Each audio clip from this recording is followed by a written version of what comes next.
They are 3- and 4-year-olds, discovering, sharing, and learning together, all together, in an integrated classroom. I really like that our daughters are in classes with a variety of children, different backgrounds, everything. That is so important because that's life. That's life. Our child, in the first 2 weeks that he was here, they identified the things that he needed help with. It's just exciting to see him develop and change and become the little boy that we knew that he could be. When you walk in the classroom, you would have no idea which children are receiving special education services. Parents seem to feel so much better about that process where their child isn't singled out. These children and parents are being served by community partners, working together to serve early childhood needs through blended preschool programs. In these learning environments, no one is labeled. Everyone benefits, and children once served in separate programs are in the same classroom, just like they'll be when they enter kindergarten. Nationally, a growing number of cities and towns are using this approach. And in Kansas, 3 demonstration learning communities are serving children in Coffeyville, Liberal, and Rossville.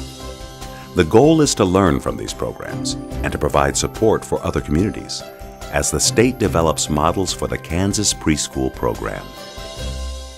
I think this project is an exemplary model for combining resources, dollar resources, and people resources to collectively do something stronger and better for kids and families. Some of the resources that we share include space, staff, professional development opportunities, a combination of state and federal resources. Keep our programs more stable. Combining resources, I think, is really making the most of what we have to provide the highest level of service. I have immense support available. I have an interpreter that's able to come in and communicate with my Hispanic children who speak little English. I have tri-county support for my special needs children.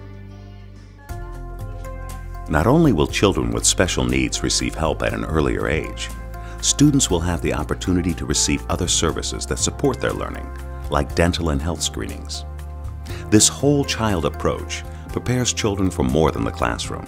It prepares them for life. Having comprehensive services at one location, it makes things easier.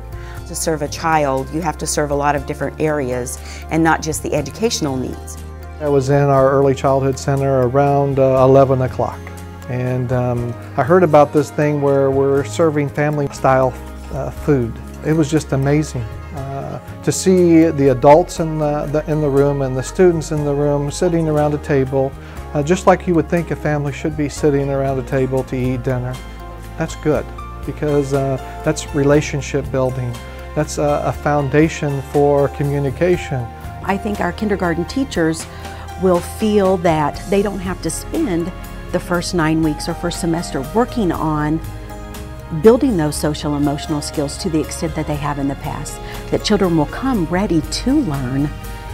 Using a collaborative process, partner organizations are developing creative strategies to meet their community's unique needs and goals. They braid funds, select curriculum, and find a way to meet program standards and requirements. Those of us who want to provide high-quality educational settings are all really looking at the same kinds of standards. So no matter what the funding source or what the regulatory entity, if high-quality care is what is being looked at, then those regulations really come together pretty well. What we figured out is we're more alike than we are different. When you focus on how much you're alike, it makes it much easier to adapt and be flexible and make things work. Technical assistance will be available to help more communities create their own models or programs. The demonstration learning communities will share their lessons learned. We're hoping to formulate a technical assistance team that would have like communities look at our 3 diverse communities, hopefully identify with them, and we would be able to share with them the process and the strengths of what we have done. If you're really determined that early childhood education is an important thing in your community and in your school district, you'll find ways to make those things work. Demonstration learning project classrooms show that we can give children the tools they need to succeed. And the more communities create partnerships for early childhood education, the brighter the future will be for all our children and families. Last week we had PAC night, which is parent and children together. I had no idea until that night what an impact I was making in my children's lives and what an impact this program was making overall in the community. Those parents, they shared great feelings towards the program. My child loves coming to school. He's a different kid. She's much more happy. And so knowing that you're able to provide that for those parents, it's a remarkable feeling.